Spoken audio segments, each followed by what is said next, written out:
Hello students, hope you are doing well. Today in this video we are going to study about the phenol. ठीक है, phenol करेंगे in the quantity of alcohol. Alcohol पहले हम कर चुके हैं. Next हम मूव ऑन करेंगे फिनोल पे. फिनोल की भी हम preparation, chemical and physical properties करेंगे. ठीक है, फर्स्ट ऑफ ऑल इसकी प्रिपरेशन से पहले आपको फिनोल पता होना चाहिए. फिनोल क्या होता है? आपका बेंजीन रिंग के ऊपर OH. ठीक है, ये होता है आपका phenol. This is your phenol. Okay, next हम मूव ऑन करेंगे प्रिपरेशन पे. प्रिपरेशन कैसे होती है? फर्स्ट फ्रॉम द हेलो आपको एक्वस NaOH के साथ क्लोरोबेंजीन का 623 केल्विन पे आप सोडियम सॉल्ट बनाओगे. सेकंड स्टेप में आप इसका रिडक्शन करोगे HCl, then you will be getting the phenol. ठीक है, मैं मार्क कर रही हूँ, ये आपको प्रोवाइड किया. ठीक है, इसका कॉमन नेम हमने क्या रखा हुआ है? डाउस प्रोसेस. ओके, इस प्रोसेस का क्या नाम रखा हुआ था? डाउस प्रोसेस. लास्ट क्लास में आपको करवाया हुआ है. सेकंड प्रिपरेशन हमने करी थी डाइजोनियम सॉल्ट. डाइजोनियम सॉल्ट क्या होता है आपका? ये वाला बेंजीन रिंग के ऊपर N2Cl. इससे पहले अगर आपको एनालीन दिया हो, एनालीन से आपको डाइजोनियम सॉल्ट बनाना हो, नेक्स्ट आप मूव ऑन कर सकते हो आपका फिनोल पे. ठीक है, तो एनालीन से अगर आपसे एनालीन से फिनोल कन्वर्जन पूछा हो तो एनालीन से डाइजोनियम सॉल्ट कैसे बनाओगे आप? NaNO2 plus HX. ठीक है, इसको आपने किसके साथ रिएक्शन करवाना है? With your aniline. This is your aniline. NH2 ऊपर लगा हुआ है, दिस इज एनालीन. इसके साथ अगर आप रिएक्शन करोगे तो आपको डाइजोनियम सॉल्ट मिलेगा. ठीक है, जो इसमें आपका दिया हुआ है. उसके बाद आपकी वाटर के साथ हाइड्रोलिसिस के बाद आप फिनोल ऑब्टेन होगा. ओके, कन्वर्जन्स में ये इंपॉर्टेंट है, इसलिए कन्वर्जन्स भी मैं साथ के साथ आपको करवा रही हूँ. नेक्स्ट हम इसकी प्रिपरेशन कर फ्रॉम बेंजीन सल्फोनिक एसिड. ठीक है, H2SO4 के साथ बेंजीन को रिएक्ट करेंगे, आपको SO3 अटैच मिलेगा यहाँ पे. Okay, this you will get. उसके बाद आपने NaOH बेस डाला, you will be getting the phenol as a major product. ठीक है, सबसे पहले आपने किससे प्रिपरेशन करी? डाउस प्रोसेस से, सोडियम के सॉल्ट के साथ उसकी आपने रिडक्शन कर दी. उसके बाद सेकंड आपने किससे प्रिपेयर किया? With your diazonium salt. Third हमने करा बेंजीन सल्फोनिक एसिड. फोर्थ आपने करा है आपका cumene. This is your cumene. Okay, this is your cumene. Cumene के साथ आपने इसका ऑक्सीडेशन करा है. O2 डाला ना, ऑक्सीडेशन. तो यहाँ पे जहाँ पे हाइड्रोजन और कार्बन का बॉन्ड है ये वाला, इसमें ऑक्सीजन आपका इंसर्ट हो गया. नेक्स्ट आपने हाइड्रोलिसिस की. ठीक है, in the presence of your acid H3O positive की प्रेजेंस में you will be getting phenol. ठीक है, आपको फिनोल मिला है. ठीक है, क्यूमीन क्या होता है आपका? ये जो स्ट्रक्चर आप यहाँ पे है. ठीक है, यहाँ से आपको फिनोल पे जाना है. सबसे पहले ऑक्सीडेशन करा, ऑक्सीडेशन के बाद आपने एसिडिक हाइड्रोलिसिस करा. H3O पॉजिटिव मतलब एसिडिक हाइड्रोलिसिस. ओके, नेक्स्ट हम मूव ऑन कर रहे हैं इसकी फिजिकल प्रॉपर्टीज. ठीक है, लाइक एल्कोहल, इसका भी हम बॉइलिंग पॉइंट देखेंगे. विद ब्रांचिंग, ब्रांचिंग के साथ इसका boiling point decreases. Okay, branching के साथ इसका बॉइलिंग पॉइंट डिक्रीज करता है और चेन के साथ इंक्रीज करता है. Okay, here it is mentioned boiling point increases with increase in number of carbon atoms. ठीक है, क्यों? क्योंकि आपका सरफेस एरिया इंक्रीज करता है, सो it will increase the boiling point. Next, branching के साथ बॉइलिंग पॉइंट डिक्रीज करता है. नेक्स्ट हम पॉइंट मूव ऑन करेंगे सॉल्युबिलिटी के. ठीक है, सॉल्युबिलिटी में आप ऑब्जर्व करोगे कि अल्कोहल्स की तरह फिनोल्स भी हाइड्रोजन बॉन्डिंग बनाते हैं. That's why they are soluble in water. ठीक है, phenols are soluble in water. Next move on करेंगे हम इसकी प्रॉपर्टीज पे. थर्ड प्रॉपर्टी है एसिडिटी ऑफ फिनोल्स. ठीक है, फिनोल्स आपके कैसे एसिडिक करेक्टर शो करते हैं. ठीक है, आपको दो आयंस ड्रॉ करके दिखाती हूँ अभी. फर्स्ट ऑफ ऑल हमने यहाँ पे फिनोल लिया. ठीक है, फिनोल में आपका जो होगा वो चार्ज सेपरेशन होता है. चार्ज सेपरेशन कैसे? ये देखो, इसका स्ट्रक्चर है. जब आपने ऑक्सीजन ने फर्स्ट केस में देखो, यू कैन ऑब्जर्व, ये आपने फिनोल ड्रॉ किया हुआ है. इसमें ऑक्सीजन ने अपने लोन पेयर ऑफ, इसमें double partial double bond character आ गया. सेकंड इसमें केस में रेजोनेंस स्ट्रक्चर ड्रॉ करने पे ऑक्सीजन के ऊपर पॉजिटिव चार्ज आ गया और बेंजीन रिंग पे आपका स्टेबलाइज करने के लिए negative charge. So there is a charge separation. Charge separation हो गया, लेकिन आपको पता है oxygen is a electronegative element, तो उसके ऊपर पॉजिटिव चार्ज इतना स्टेबल नहीं होगा. That's why phenol is not as much stable. ठीक है, यही लिखा हुआ है यहाँ पे. In case of phenol due to resonance charge separation is there, so kinetically energy is increase which leads to laser stability. ठीक है, ये यहाँ पे मेंशन लिखा हुआ है कि ये इतना ज़्यादा स्टेबल नहीं है. लेकिन अगर आपने हाइड्रोजन का लॉस, फिनोल में से हाइड्रोजन H+ आयन का लॉस किया, तो ऑक्सीजन के ऊपर नेगेटिव चार्ज आएगा तो उसे हम कहेंगे फिनो ऑक्साइड आयन, ठीक है। ओके, हियर इट इज, ये आपका फिनॉक्साइड आयन है, ठीक है। हाइड्रोजन का लॉस हुआ, you will be getting the oxygen के ऊपर नेगेटिव चार्ज, इसको कहते हैं हम फिनॉक्साइड। उसके बाद रेजोनेंस स्टेबलाइजेशन होगी नेगेटिव चार्ज की, इसी कारण से उसके ऊपर नो चार्ज सेपरेशन नहीं आया, यहाँ पे मेंशन किया हुआ है no charge separation. So phenoxide ion is more stable, ठीक है। फिनॉक्साइड आयन स्टेबल है as compare to your phenol, ठीक है। अगर आपके पास फिनोल दिया हुआ है और फिनॉक्साइड आयन दिया हुआ है, then it is phenoxide ion is more stable. उसके बाद अगर इसके साथ डिफरेंट ग्रुप्स अटैच्ड हो, फॉर एग्जांपल फिनॉक्साइड आयन के साथ आपके इलेक्ट्रॉन डोनेटिंग या विड्रॉइंग ग्रुप अटैच हो, तो एल्कोहल की तरह इनका भी एसिडिक करेक्टर हम ऑब्जर्व करेंगे, ठीक है। इलेक्ट्रॉन डोनेटिंग ग्रुप पर जब भी लगा होगा तो वो डिक्रीज करेगा आपका एसिडिक करेक्टर, क्यों? क्योंकि वो ऑलरेडी इलेक्ट्रॉन्स को और ज़्यादा डोनेट करेगा और नेगेटिव चार्ज भी है फिनॉक्साइड पे। So electron repulsion, there will be a lesser acidic character, ठीक है। और ज़्यादा इलेक्ट्रॉन्स दे रहा है तो ऑक्सीजन और हाइड्रोजन का बॉन्ड वो और ज़्यादा स्टेबल हो गया, that's why it's not give you the H+ ion, और इसलिए acidic character decreases with the electron donating group. Okay, vice versa in case of electron withdrawing group. ये रीजनिंग का क्वेश्चन होता है कि अगर आपके पास फॉर एग्जाम्पल, मैं एक एग्जाम्पल देती हूँ आपको, यू कैन सी, आपके 3 स्ट्रक्चर्स ड्रॉ करे हैं मैंने।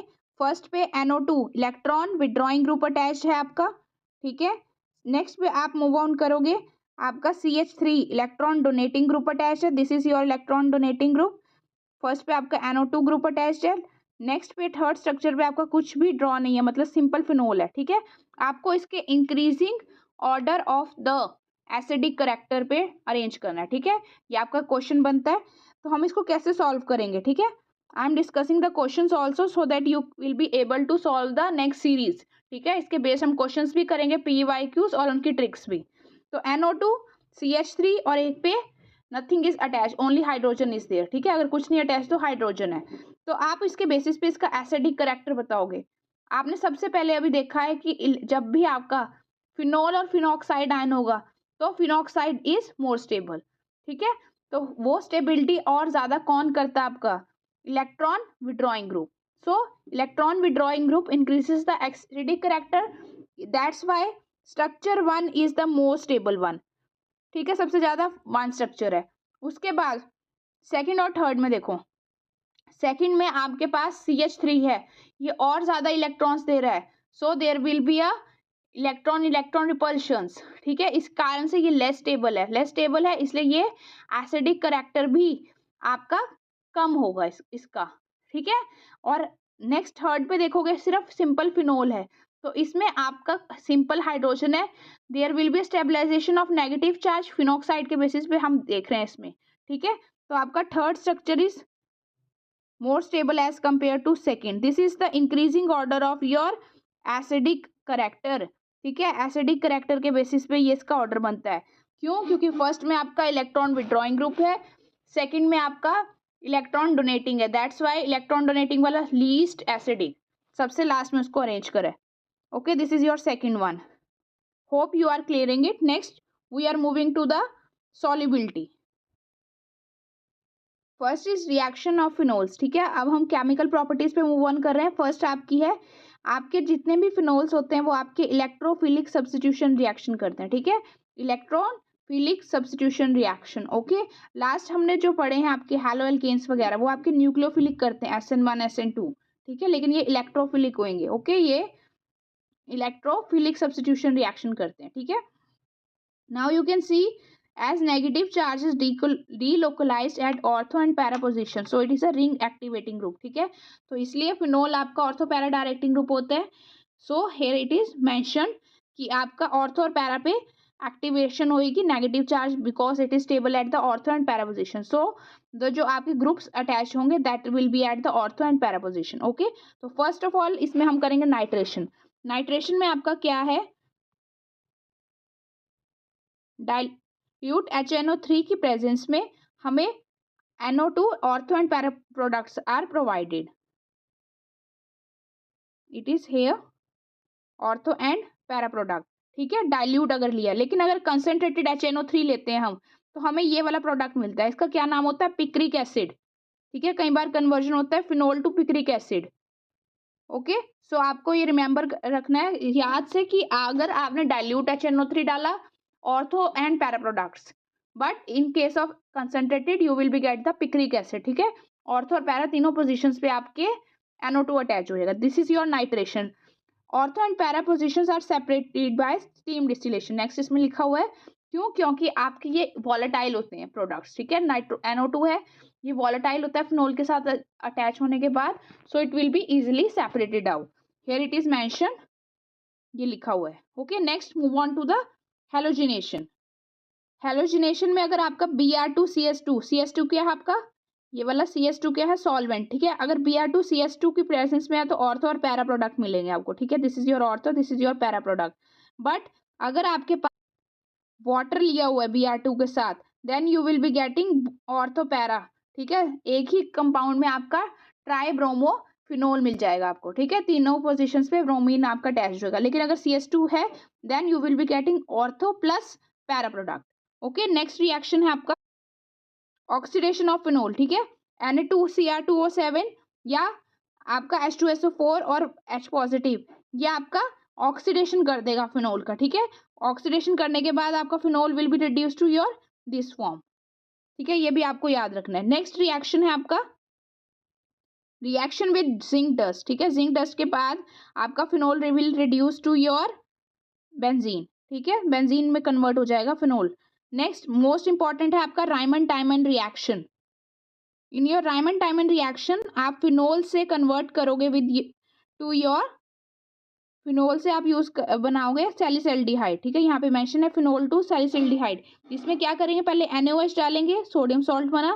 ठीक है, ये क्यों डाला NaOH हमने? ताकि आपकी जो सी हाइड्रोजन की जो प्रॉपर्टी है that will be transfer to the Na, sodium के साथ हमने इसकी ब्लॉकेज कर दी ताकि ये सिर्फ आपका ऑर्थो पोजीशन का प्रोडक्ट ही बनाए, पैरा का ना बनाए। ठीक है, इसलिए हमने NaOH डाला इसके साथ, पहले सोडियम सॉल्ट बनाया।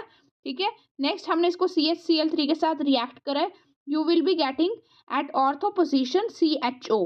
उसके बाद हम इसका हाइड्रोलिसिस करेंगे, जो सोडियम सॉल्ट है it will be converted your OH, you will be getting salicylaldehyde. This is your salicylaldehyde. ठीक है, ओके, ठीक है। नेक्स्ट इसके बाद फर्दर इसके रिएक्शन करते हैं। ठीक है, सैलिसिल्डिहाइड से आपको अगर सैलिसिलिक एसिड बनाना हो, ठीक है, सैलिसिलिक एसिड मतलब यहाँ पे CHO will be converted to your COOH। ठीक है, इसके लिए क्या करेंगे हम? Simply oxidation. ठीक है, K2Cr2O7 डालेंगे, ये आपका कन्वर्ट होगा आपका salicylic acid. This is your salicylic acid. ठीक है, ये सैलिसिलिक एसिड है आपका।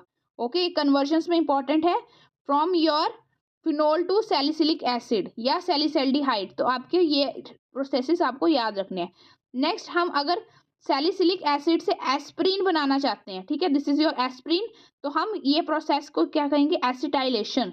सैलिसिल्डिहाइड में ही हम एसिडिक एनहाइड्राइड डालेंगे, you will be getting aspirin. ठीक है, एस्प्रीन का स्ट्रक्चर क्या होता है आपका?